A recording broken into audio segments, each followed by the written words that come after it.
गांव की बहू। क्या सावित्री, मैंने सुना है कि मालती की बहू ने अपने सास ससुर को घर से निकाल दिया है। अब क्या कहूँ, आजकल की बहुओं का कोई भरोसा नहीं है, कब क्या कर दें। मालती की बहू को देखकर कौन कह सकता था कि वो ऐसी निकलेगी। तू सही कहती है, आजकल की बहुओं को देख मुझे तो बड़ा डर लगता है। कहीं मेरी बहू भी ऐसी निकल गई तो। नहीं, मैं तो गांव की सीधी सादी लड़की से अपने बेटे की शादी करवाऊंगी। इस तरह एक दिन गायत्री अपने बेटे की शादी गांव में रहने वाली मीना नाम की लड़की से करवा देती है। ये लीजिए माँ जी, आपके लिए गर्मा गर्म नाश्ता और चाय। अरे वाह बहू, सच कह रही हूँ, जब से तू इस घर में आई है मुझे तो बड़ा आराम है। तेरे जैसी बहू तो किस्मत वालों को मिलती है। का माँ जी, अब इतनी भी तारीफ मत करिए ना। धीरे धीरे मीना गायत्री की चहेती बन जाती है और मीना भी गायत्री को कभी शिकायत का मौका नहीं देती थी। फिर एक दिन, ये ले बहू, आज मैं बाजार से तेरे लिए साड़ी लाई हूँ। साड़ी देखते ही मीना का मुंह लटक जाता है। का माँ जी, ये भी कोई साड़ी है? ना, मुझे तो बिल्कुल पसंद नहीं आई।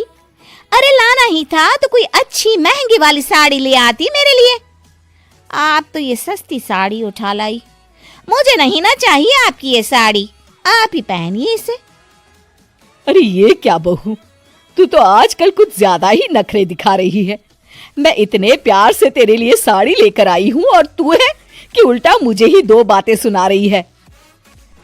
अरे माँ जी, आप अपने लिए तो बड़ी डिजाइनदार और महंगी महंगी साड़ियां खरीदती हैं और मेरे लिए ये सस्ती साड़ी ले आई।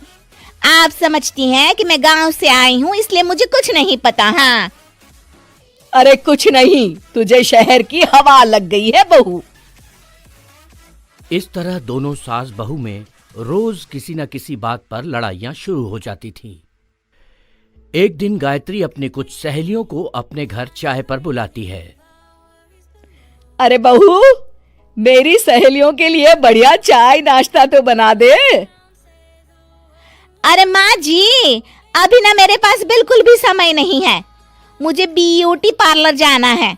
चाय नाश्ता आप ही बना लीजिए। हाँ, तू कब से ब्यूटी पार्लर जाने लगी है? शहर आए 2 दिन नहीं हुए और देखो महारानी के नखरे शुरू हो गए। बस भी करिए माँ जी, आपसे बहस करने के लिए मेरे पास ना बिल्कुल टाइम नहीं है। आपका क्या है, आप समझती हैं कि मैं गांव से आई हूं तो मुझे कुछ नहीं आता, और आप जो रोज रोज मुझसे मेहमान नवाजी करवाती रहती हैं नौकरानी की तरह। मीना के कमरे में जाते ही, अरे ये क्या गायत्री, तू तो अपनी बहू की बड़ी तारीफ कर रही थी, लेकिन ये तो तुझे कुछ समझती ही नहीं। भाई मुझे तो लग रहा था कि तेरी बहू गांव की है तो सीधी सादी होगी, लेकिन इसने तो शहरी बहुओं को भी मात कर दिया। हाँ। अपनी सहेलियों के सामने अपनी बेइज्जती होते देख गायत्री आग बबूला हो जाती है। अरे क्या शहर और क्या गांव, मेरी तो किस्मत ही फूटी थी जो मैं इसे बहू बना के ले आई। भगवान जाने आगे और क्या क्या करेगी। अब तो मुझे कुछ ठीक नहीं लगता, तू जरा संभल के रहना, कहीं मालती की तरह तेरा भी हाल बेहाल ना हो जाए। अच्छा, अब हम चलते हैं। अपनी सहेली की बातें सुनकर गायत्री थोड़ी घबरा जाती है। अरे ये सुशीला क्या बोलकर चली गई, कहीं इसकी बात सच ना निकल जाए। दूसरी तरफ मीना सारी बातें सुन लेती है। अगले दिन से गायत्री अपनी बहू से कोई काम करवाने से पहले 10 बार सोचती थी। ज्यादातर काम वो खुद ही कर लेती थी। अचानक अपनी सास में आए इस बदलाव को देख मीना, लाइए ना माँ जी, मैं कर देती हूँ ना काम। एक बात पूछूं माँ जी, आजकल ना आप बड़ी चुप चुप सी रहती हैं और अब मुझसे झगड़ना तो दूर, मुझसे खुल के बात तक नहीं करती आप। कुछ नहीं बहू, ऐसे ही। मीना अपनी सास की मंशा भांप जाती है और मुस्कुराते हुए कहती है, अरे माँ जी, चिंता मत करिए, मैं आपको घर से नहीं ना निकालने वाली। ये डर आप अपने मन से निकाल दीजिए। अरे छोटे मोटे झगड़े तो हर घर में होते रहते हैं, चाहे कुछ भी हो जाए, आप मेरी सासू माँ हो। मैं तो जिंदगी भर आपकी सेवा करूंगी माँ जी। अपनी बहू की बातें सुन गायत्री को एक प्रकार का संतोष होता है और उसकी सारी चिंताएं दूर हो जाती है।